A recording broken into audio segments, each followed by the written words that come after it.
Is it the end for this Bitcoin bull market? Are we going to be tumbling back down into bearish territory from here? Or is this still looking like golden price action? That's going to be the big question that we're tackling in this video. So if you're excited for it, do me a favor and smash up those likes. So far, everything has been going exactly as we've been speaking about on this YouTube channel. I did think that we might just absolutely smash through the all-time high, but a pullback is very, very welcome, and we are now approaching the best zone on this chart. You see, the thing that a lot of people do is that when the price starts pulling back, they're kind of like over here, they're like, should we panic? You know, they're you know, the sentiment is a little bit like, should we be panicking right now? Should we be scared about what's going on? Should this be scary?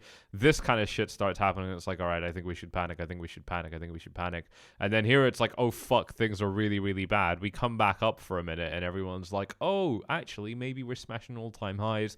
Maybe it's fine. Maybe it was just a little pullback. Stuff's fine. All good. And now we're down here and it's just absolute fear with some people, not everybody, but with some people in this space. There is just absolute fear descending on the faces of everybody in this market here, and I just think that it's a little bit silly. We're going to be breaking that down in this YouTube video because, in my opinion, you know, really for me, you know, the difference between me and those people that you just heard me describing is that when the price is up here, I'm going to be saying, oh, wow, I would love to get this support zone. And I'm going to be saying the same thing when we're here, or when we're dipping a little bit lower, or on the subsequent recovery, or even right now where we are. I've still got the same opinion. And the reason that my opinion doesn't change isn't because I'm some stoic fucking Buddhist monk that has the best levels of discipline and emotional self-control. It's actually quite not even close to that at all. It's quite different.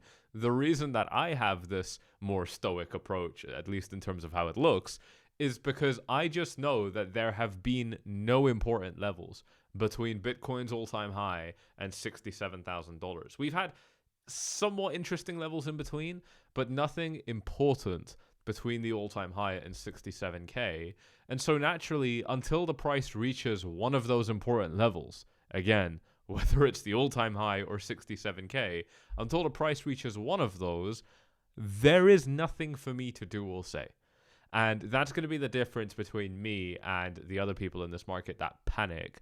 And it's also going to be the difference between you and those other people in the market that panic, because you're not going to be, you know, suffering all of these really, honestly, quite uncomfortable emotional extremes on both sides every time the price moves by 0.5 fucking percent. And I think that's what's happening here to a lot of people in the market. Nothing has changed here. What we have done, though, and it's worth talking about it, is yes, we have come down to capture some support in the kind of midpoint of this range here, just represented by this line. We did capture a bit of support off this level, and we came up to tackle this 71K zone. However, it didn't work out for Bitcoin, and it did turn into resistance, which is fine, right? It's a good thing. It's not a bad thing. At least it means that our levels are being respected. And I'll tell you what, ladies and gents, it's a hell of a lot better that we didn't get rejected the first time and we're only getting rejected now, because at least it means that we had no problem when we were feeling very bullish, and right now we just need to pull back a little bit, let some of these Bitcoins that want to be sold, let them get sold, so that we have no more of that supply and we can just fly straight through this level again, because that's what we did the first time, and I expect that's going to be what happens the next time Bitcoin gets back up to this resistance level. But we'll have to see, because this can develop a few different ways, and I want to talk to you about each of those. Also, we've got Bitcoin's dominance here looking pretty sweet. We're going to talk about that in just a second. We're going to be looking at the altcoin carnage, because it's still carnage in the altcoin market, believe it or not, and the traditional finance picture here, which I think is actually going to be the most important thing we're going to analyze today. So stay tuned for that if you're excited for it. Do me a favor and smash up those likes. And while you're down there, ladies and gents, huge offers coming at you guys with the top links in the description down below. You're getting up to 30 grand for free to trade with on Bybit when you start trading using my link. So any profits you generate with the free money they're going to give you is going to be more profits that you can withdraw. So super, super cool. And Blowfin is the same, but they're giving you much more aggressive bonuses, and it has been working out so well for you guys. So shout out to those of you that have been taking advantage of this. always be mindful of your country's local laws and regulations. Don't trade from a restricted region. But if we come back to the market here and take a look at what's been going on with Bitcoin, we could be, like I said, developing this one of a few different ways, including going into sideways range now. So we're going to be talking about that in just a minute. But if we keep it locked to what we're seeing right now, I think that we're just kind of heading on our way back down to support at $67,000. It's clearly going to be the most important zone on this market. From a few different perspectives, we've covered this already. Those of you that are subscribed are going to be very familiar with this, but a super quick recap is this VPVR right here that shows big volume spikes for Bitcoin coming in at this price range at about $67,000, both with this histogram and just with the point of control, which is represented by this yellow line. So if we take the VPVR away and we take a look at what I've drawn, it is exactly the same. We've got this yellow box here representing all the big volume coming in with this dotted yellow line in the middle, which I'm actually going to go ahead and make it a little bit more opaque over there so we can see it a bit more clearly, because this is a very important price level in my opinion, and it also represents a pretty decent pullback, right? From the all-time high, we're coming down by about 8%. It's okay, right? I wouldn't consider it a big pullback. I would probably still, honestly, I'd probably still consider it to be a small pullback, but at least we're getting something, because the more pullbacks you get, the more you're going to explode. I think this is what, people just really fail to recognize, but, we got quite a pullback over here. I want to put this in perspective, right? If we look at this low and this high, let me give you guys a quick little lesson in analyzing pullbacks. If we just isolate this low and this high, we can actually do something really cool called throwing a Fibonacci on the chart. And what the Fibonacci does is, it just isolates this low to this high. So within this move up, the market, let's say that this move, this level here is an arbitrary level of 0, and let's say this level here represents a level of 100. This basically tells us that we retraced 78% of our move up. Basically, if we went from 0 to 100, we came back down by 78 points before we continued going up. That's actually what the Fibonacci shows. A lot of you guys have probably been using the Fibonacci for many years, but you probably didn't even know exactly what it means. That's what it means. You're isolating what you're seeing on the chart, and then you're judging how much of this up move, or you can do it on the downside, how much of the down move you've actually retraced. And that's super useful, because typically the market is only going to retrace by 0.618, by 61.8%, at least for Bitcoin, and it depends on the time frames and stuff like that you're looking at. But the mirror image of the 618 retracement is going to be this 382 right here, which is the same level. If we drew this Fibonacci opposite, it would be at the same place. Take a look at this right here, right? That's 618 lining up at the exact same price level. If we go ahead and remove this Fibonacci now and draw it again opposite, you'll see that 382 lines up perfectly with that 618. So these are mirrors of each other. So you got two super important fib levels already, the 382 and the 618. And then if we move this chart on a little bit, 786 is also going to be a very important Fibonacci level. So all of those levels getting some representation here on this Fibonacci, which is what I love to see. That's what really validates this Fibonacci for me and tells me that this is legitimate. And really, the big conclusion that we can start to draw from this is that Bitcoin has had big retracements during this uptrend, and its retracements have nearly completely what do you say? They've nearly completely ran the length of our move up, right? Like we're nearly completely retracing the whole thing. But and that sounds scary, right? That sounds very uncomfortable and really like something that you wouldn't want to happen. But the reality actually is that this market starts moving really well, and we start trending much higher afterwards. And if we go ahead and draw another Fibonacci, to represent what this has looked like from this low that the market set up to this high that the market set. Again, over here, we're retracing by 50% of the move. 50% of the move up gets retraced. And again, this is what enables the next move up. The reason I'm spending so much time looking at this is because it's so clear that right now, and this is the thing that people miss, is that different characteristics are important at different times. But right now, the characteristics of pullbacks within an uptrend are very strong in Bitcoin. And that doesn't mean they're going to keep being strong, right? That doesn't mean that this pullback is another strong pullback that Bitcoin is experiencing and it's going to have the same result, which is a big move up. That doesn't mean that that's what we're going to see this time. But I'm a trader and I have to work off probabilities. And even though it's not guaranteed, I think that the probability is still very strong that we retain the same characteristics, at least for now, because I've had no reason to doubt it. Right? This is the thing, is that I can have psychological reasons for doubting it. I can have my feelings, I can have my emotions, and, you know, that's worth whatever it's worth. Some people love them, some people don't. I personally don't like them. But it is what it is, right? I mean, typically people will say keep your emotions out of it. But we can also evaluate this just with raw pen and paper and just be like, have any of these conditions changed?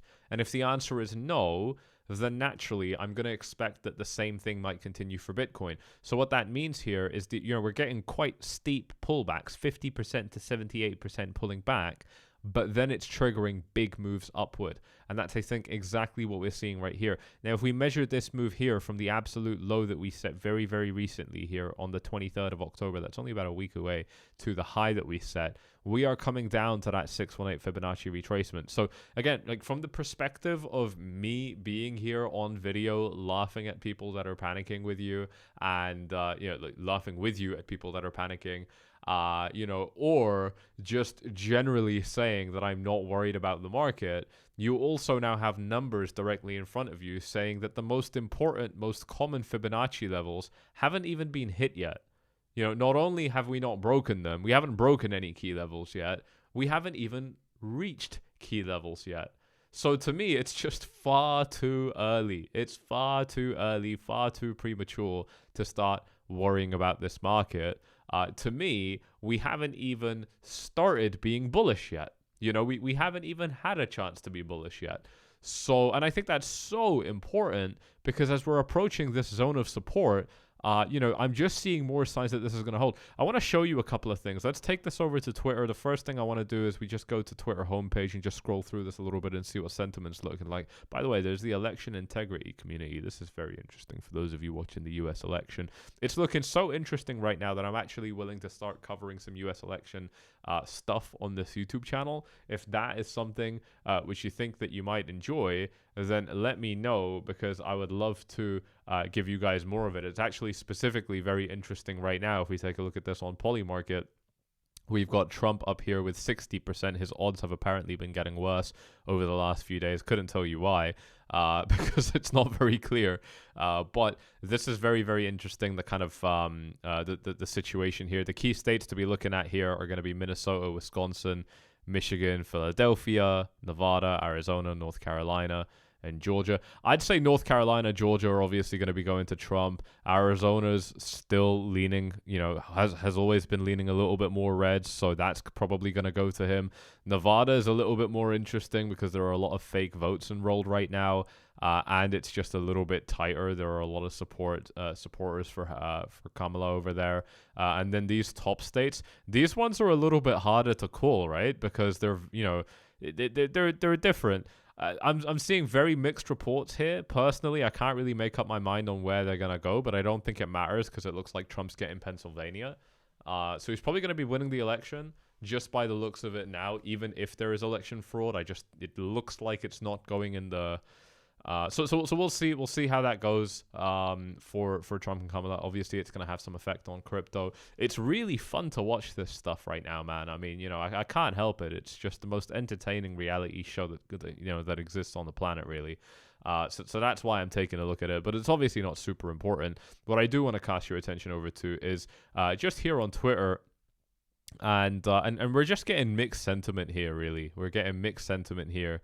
Across the board. What I want to show you, though, is this tweet here from Benjamin Cowan before we continue on with the normal Bitcoin analysis. And there's some really important traditional finance and alt stuff that we're going to be getting to as well. So smash up the likes for that if you are looking forward to it. But Benjamin Cowan here with a very, very interesting chart suggesting that this move might just be one big, ugly wick for Bitcoin, where we're going to actually be getting a much more significant downturn in the markets, and he's also suggesting that altcoins could be in a lot of trouble. So, you know, is it possible that this is just a nasty wick and we start trending, you know, the other way? Absolutely, 100% it's possible.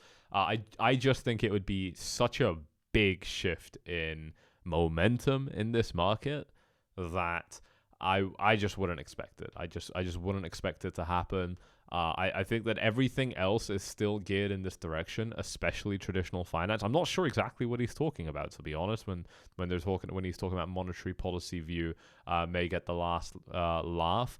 Not sure exactly what this means. If someone can let me know in the comment section, because I think that monetary policy looks great for Bitcoin right now. The only thing that I think goes against Bitcoin is the fact that we're in a transition period now where interest rates are coming down. And even though you and I will typically think that's actually a very bullish thing, a very good close friend of mine in Dubai actually showed me that every time we've had a transition period, every time it's been a disaster for the markets. And actually, the nice times for the markets have been when there have been no changes to rates.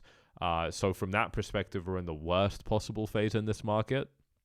And it really just depends on how much weight you put on that argument.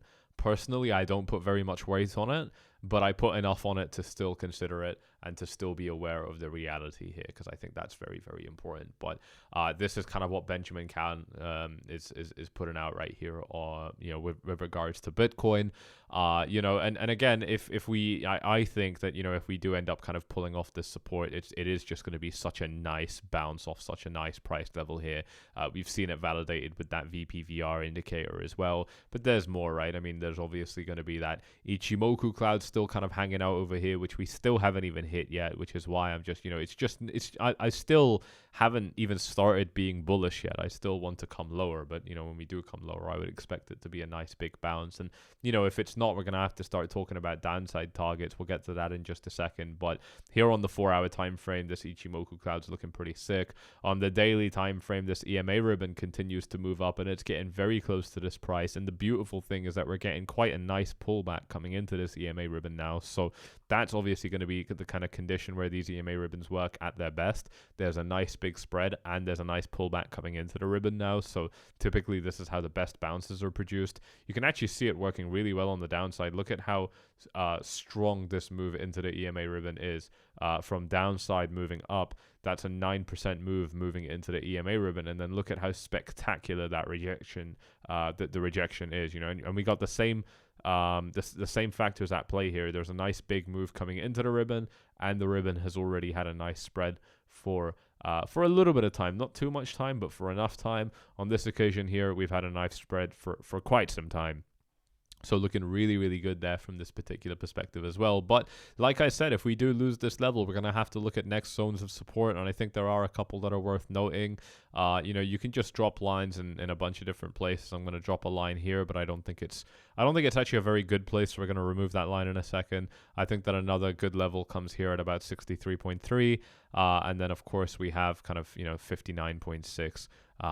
This more general, up to kind of 61k type zone of support. These are going to be some of the other kind of next zones of support that I'd be watching in this market, but I don't think that any of them are amazing other than 60k. And so I would start expecting that if Bitcoin loses this level, it's probably kind of probably going to come back down to the bottom of this to the bottom of this range, which would still be really good. It'd still be a nice higher low on a macro scale. So again, you just can't paint a bearish chart right now. No matter how you look at it, you'd have to be very, very bearish, because this only gets shit below 60k in my opinion. Or it only starts getting shit, I should say, below 60k. Because the truth of this chart is that there's just so much support here on the way down. We've spent so much time trading in this $60,000 price zone, which is previously a price zone that we've never actually spent time in. So we've actually spent a lot of time establishing support now, and that's why I don't think it's going to be just such a quick, dropping like a rock through support type situation here. I really don't think that's what we're going to be seeing, but support down there, that's still what I'm seeing. And I fully expect that if we get that support bounce, that this resistance is going to be no problem for Bitcoin, and then the all-time high is going to be no problem for Bitcoin, and then I'd be expecting 80k and so on coming pretty quickly, perhaps within the same day or the same week at least. So I think we're still in that super heightened state in the market, and that's why having your free capital from these exchanges is so valuable right now, because if you've already started to trade and you've gotten this money in your account after signing up using my link, then you're locked and loaded. You're ready to go for when the volatility comes. You've got this free money here from Blowfin.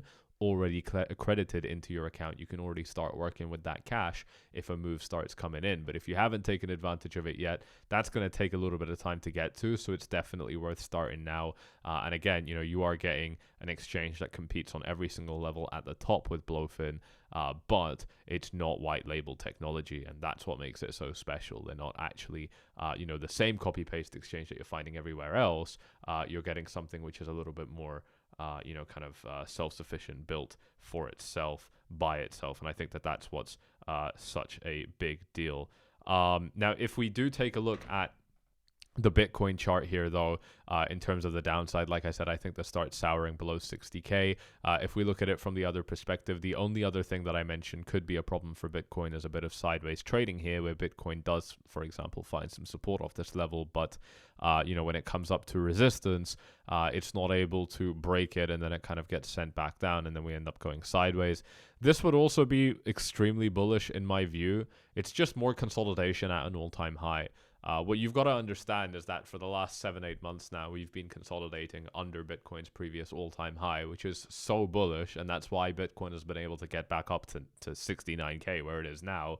It's able to get back up here because it's been so bullish, so that's absolutely fantastic, very, very good stuff. But the other thing that's worth noting is that if we start trading sideways here between 69 and 71K, then we're going to be doing the same thing again. We're going to be consolidating right underneath the previous all-time high.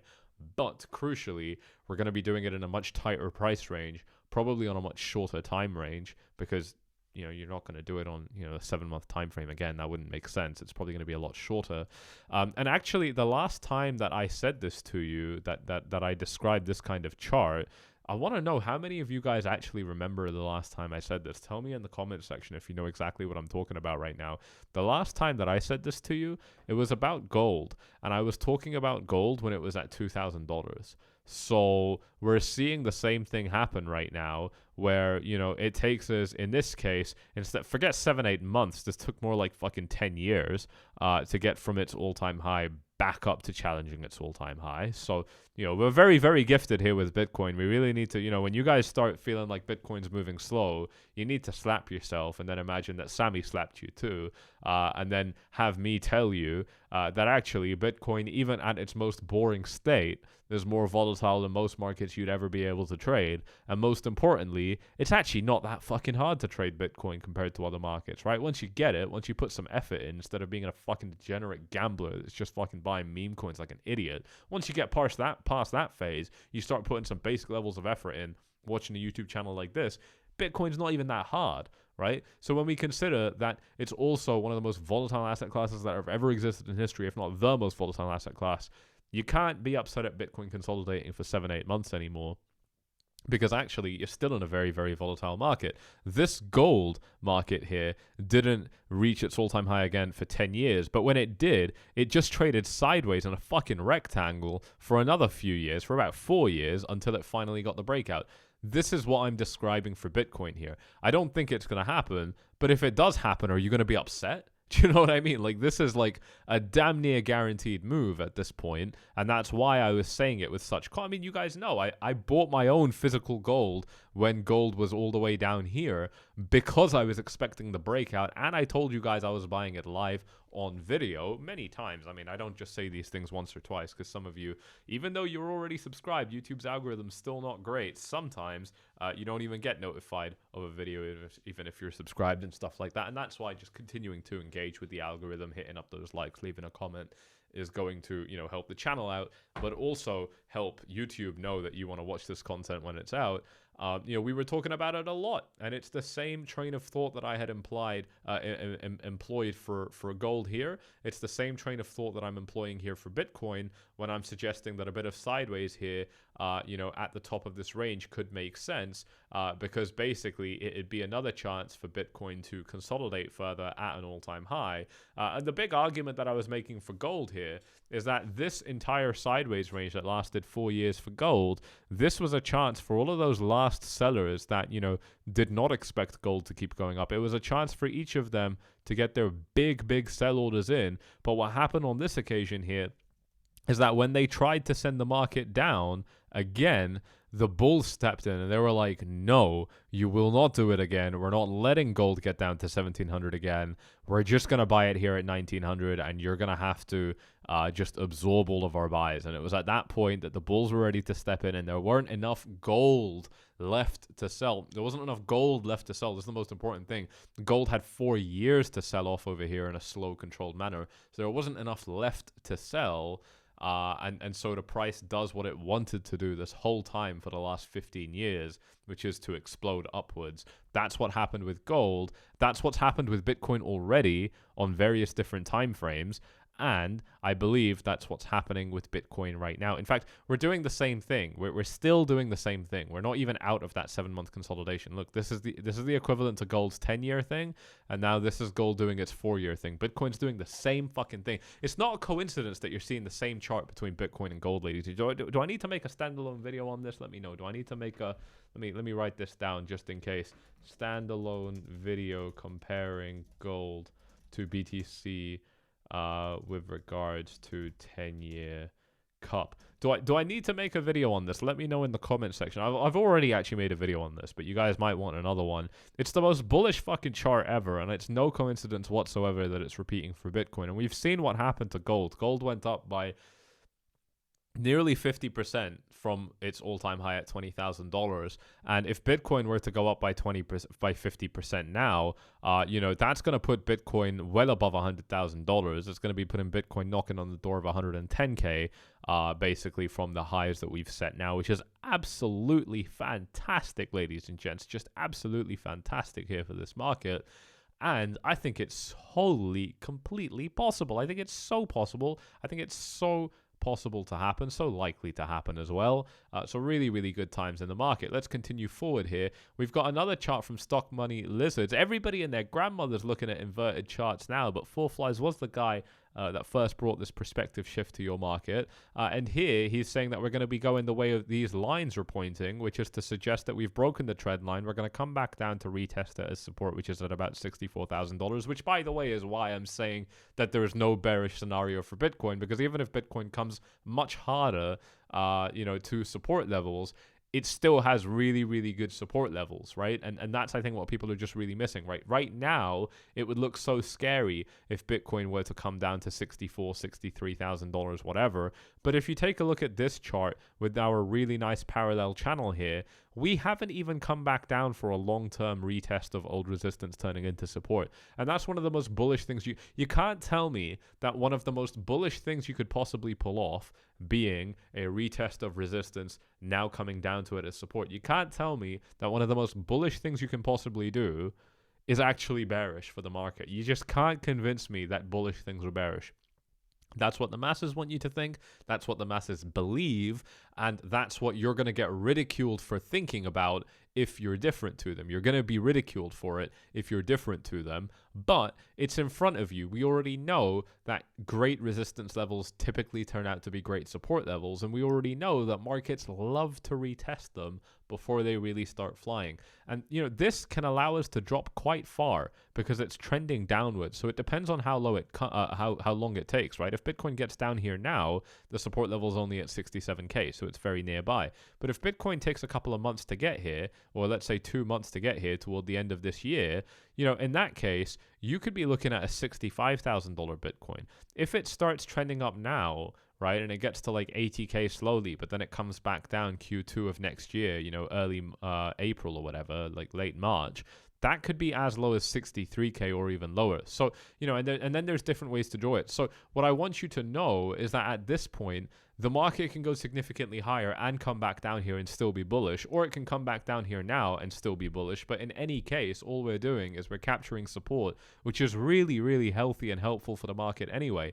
Bitcoin fell down below $20,000 in the previous bear market, and it didn't go much further. It only went down to 15K from there, but it did fall below the previous all-time high, and it did capture support, and it did rally and set a brand new all-time high, which thereby completely proves, in my opinion at least, and hopefully in yours too, if you can see reason with me, it completely proves that you can dip below your previous all-time high and still capture support and still carry on moving higher.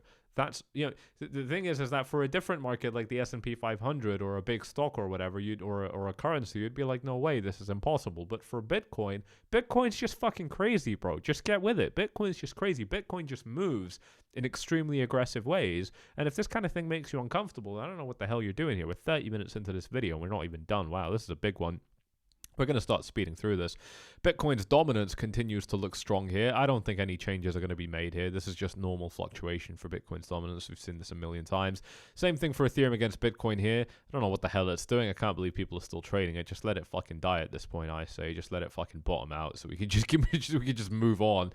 Tron continues to perform really well. It's like the only altcoin other than Solana that's doing incredibly well. And of course, I'm still in my TRX position. So those of you that are aware of this, I've been in a position on Tron for a very, very long time now. Same for Bitcoin. I've made well over 1,000% profit on that Tron position as well. You guys can actually see these two positions right now because they are still ongoing in this market. Let me just get this to focus. Bam, there we go. You can pause the video here if you want to read it, and then obviously just to prove that these are not screenshots, because a lot of people get worried about stuff like that.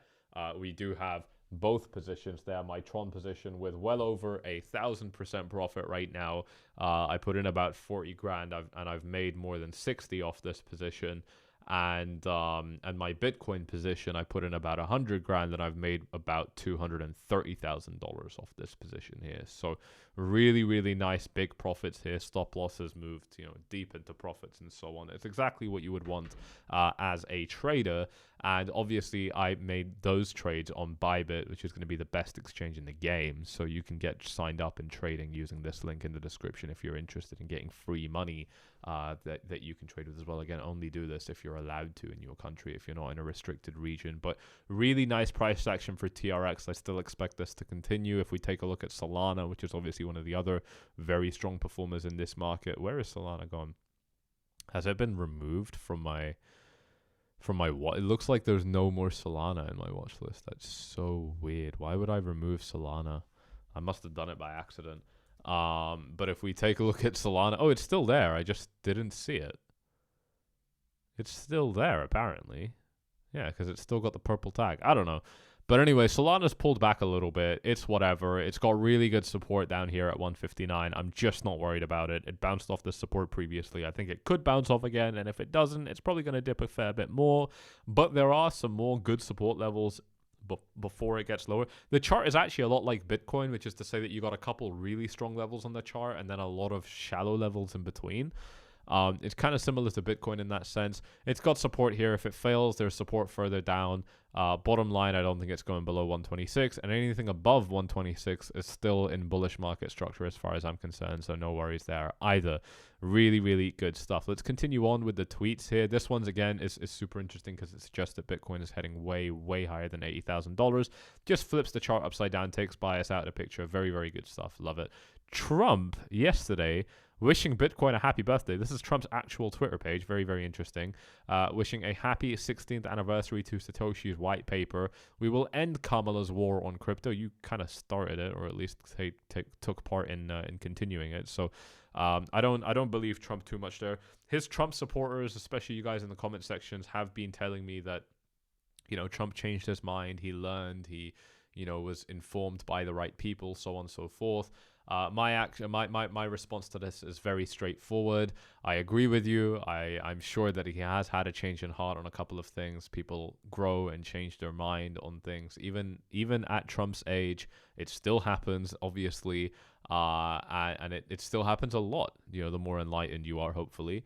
You know, you're always learning and changing your perspectives on things, so that's very obvious. But at the same time, you can't be pro-Bitcoin and pro-US dollar simultaneously, and we know that Trump is very pro-US dollar. He's much more pro-US dollar than he is pro-Bitcoin.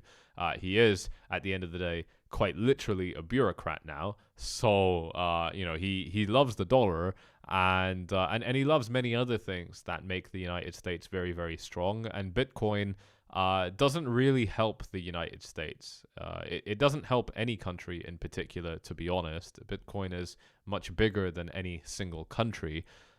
So I just don't see, Trump giving Bitcoin any of the real, kind of runway that it needs to do what it wants to do. I don't think that that's going to be what Trump gives it. Obviously, it's going to be substantially better than the Democrats. I keep saying that, but I mean, everybody wants to hail him like he's God right now. I think he's quite. I mean, he was saved by God with that bullet. That's for damn sure. There's no doubt about that. So I think God's definitely on his side, at least in some way. But he himself is not God. That's very clear. He's still a very, very flawed individual. Here's another chart here. Oh, we've already looked at this one. So that's going to be pretty much it here, wrapping this up for this video. The only final thing that I want to go through with you guys, arguably the most important thing, is the S&P 500. It's not looking amazing right now. It's going to be closing very, very soon in about 30 minutes, and this has been a bearish trading session on a Friday. If this turns out to be a bearish Monday, I think that's going to be a problem for Bitcoin. I honestly think that this weekend is going to be very important for Bitcoin, and if the Monday open turns out to be weak for Bitcoin, for traditional finance, then I think Bitcoin's going to be in trouble. And I think that could be something that potentially pushes Bitcoin below 67, but I don't think that it's likely. I think that worst case, it's just what pushes Bitcoin to 67, maybe 65, as a bottom level, that we were talking about previously, but I don't think we're going substantially lower than that. And then the dollar, continuing to hold sideways here. So nothing huge to say about the dollar here. We just got to see if it pops in any direction. It still hasn't decided to pop yet, so we're going to have to wait to see what happens there, but definitely at a big crucial decision point, a turning point here for the dollar, for the S&P 500, and as a result for Bitcoin. So we'll have to see what happens in all of those other traditional finance markets when things reopen on Monday. But with that, ladies and gents, really hope you have enjoyed this video. You know what to do if you have. Check out those huge bonuses if you're allowed to with the country that you live in, with the laws that you have. And if you have enjoyed this one, you know what to do. Smash up the like, subscribe, tick the bell, all the good stuff. And I'll